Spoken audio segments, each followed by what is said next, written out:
Olá, seja muito bem-vindo a esse capítulo. Nós vamos falar o que podemos observar apenas olhando uma garrafa de vinho.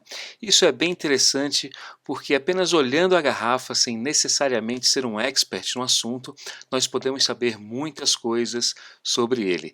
E é exatamente esse o meu objetivo nesse capítulo que você vai ver a partir de agora.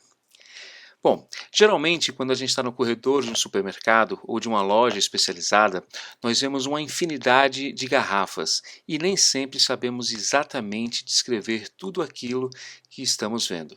Mas se a gente olhar com um pouco mais de calma, a gente vai ver que 90% das garrafas que existem naquelas prateleiras são desses dois tipos.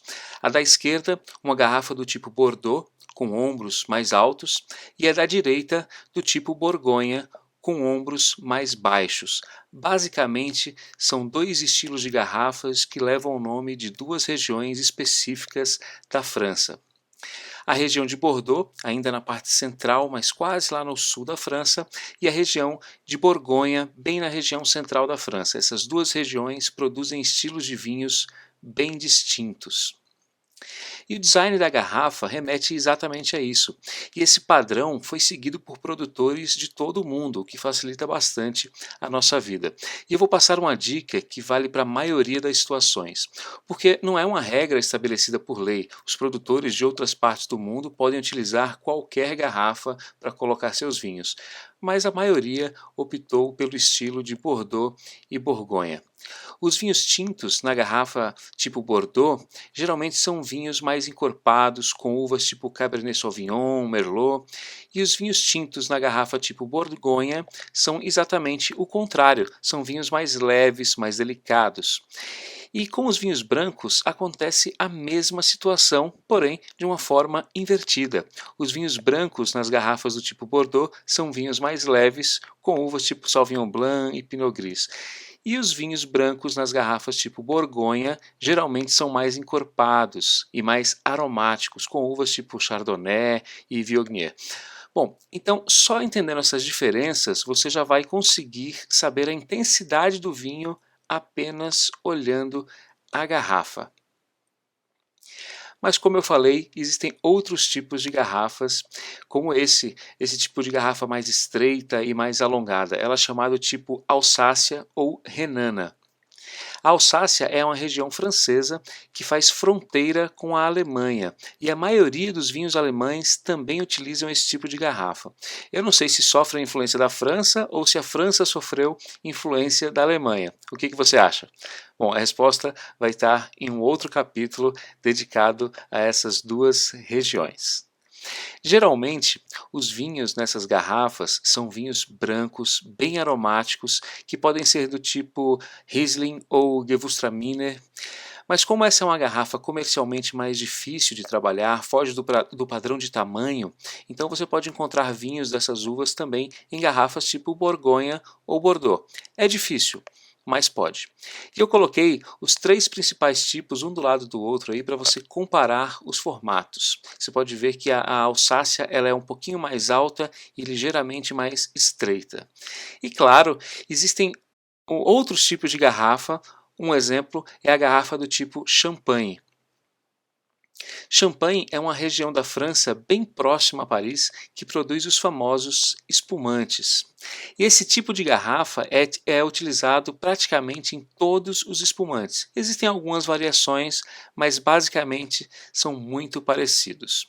E existem outros formatos de garrafas de vinho e eles podem ser maiores ou menores, depende do produtor ou de uma determinada região do mundo. Eles são a minoria na produção mundial. Um outro aspecto muito interessante de observar é o design, o conceito que o produtor quer passar para você. Não pense que isso não é devidamente estudado, por sinal, essa é uma parte muito importante do processo de produção do vinho. Afinal, quando você se depara com as garrafas em um supermercado ou numa loja especializada, a concorrência é muito grande e eles precisam chamar a sua atenção de alguma forma.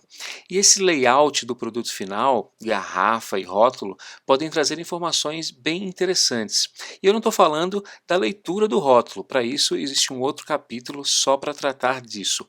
Mas eu estou falando da linguagem visual. Essa linguagem pode ser mais moderna ou mais clássica. Os rótulos mais modernos possuem cores mais fortes, nomes mais irreverentes, desenhos mais contemporâneos. Geralmente esses vinhos são feitos para consumo imediato. E os mais clássicos possuem cores mais sóbrias, geralmente detalhes em dourado, brasões ou nomes de família, desenhos mais tradicionais, e são vinhos mais secos e mais complexos. Um outro ponto que a gente pode observar é a potência do vinho. O grau alcoólico, ele influencia demais na característica do vinho. Geralmente, essa informação ela está no rótulo ou no contrarótulo, e a gente pode dividir esses vinhos em 3 grupos. Os vinhos com menos de 13,5% de álcool, geralmente são vinhos mais leves, possuem a cor mais clara, possuem menos aromas de fruta e madeira e são mais ácidos. Os vinhos que possuem de 13,5% a 14% de álcool são vinhos de corpo médio. Já os vinhos que possuem mais de 14% de álcool são vinhos mais encorpados, possuem uma cor mais intensa, possuem mais aromas de fruta e madeira e geralmente são menos ácidos. Agora, um outro ponto que nem sempre você vai conseguir descobrir apenas olhando é sobre a rolha do vinho. A mais comum delas é a rolha natural de cortiça. Ela é produzida a partir da casca de uma árvore chamada sobreiro. E para a primeira retirada da casca do sobreiro, ele tem que ter no mínimo 25 anos de idade. E depois, só de 9 em 9 anos que se pode retirar a casca novamente. E devido ao aumento do consumo de vinho em todo o mundo, a produção da cortiça não conseguiu acompanhar esse consumo. E por isso, a indústria precisou buscar alternativas e existem alguns tipos de rolhas que possuem o desafio de substituir a rolha natural. Um deles é a rolha feita de pedaços de cortiça, o chamado aglomerado. Apesar de ser mais barato, ele pode soltar pequenos pedaços dessa cortiça no vinho. Uma outra opção foi a rolha sintética, que consegue ter uma alta produção, mas por alguns problemas, por exemplo, ela veda tão bem a garrafa que muitas vezes você não consegue tirar a rolha da garrafa. E uma outra rolha que surgiu como opção foi a rolha de vidro. Apesar de vedar perfeitamente a garrafa, ela é muito cara, o que inviabiliza para muitos produtores. E por fim, a screw cap ou tampa de rosca. Ela certamente é a opção definitiva para a rolha natural. Mais de 90% de todos os vinhos produzidos no mundo utilizam essas duas formas de fechamento. E agora, a decisão de utilizar uma ou outra será extremamente técnica. A rolha natural permite, por menor que seja, a entrada de ar na garrafa e o que faz com que o vinho evolua com o tempo. Então, se essa for a vontade do produtor, a rolha natural é a mais indicada. Agora, se o produtor quiser que você consuma o vinho com as mesmas características que ele saiu da vinícola, então a tampa de rosca ou screw cap é imbatível. E já que a gente está falando de embalagem, existem algumas novidades para embalar o vinho que fogem um pouco das garrafas tradicionais. Uma delas são as cápsulas. Eu achei genial, mas não para você consumir no seu dia a dia, claro, mas para você estudar, porque dessa forma você pode provar dezenas de vinhos de uma só vez, até vinhos mais caros, sem necessariamente precisar abrir várias garrafas.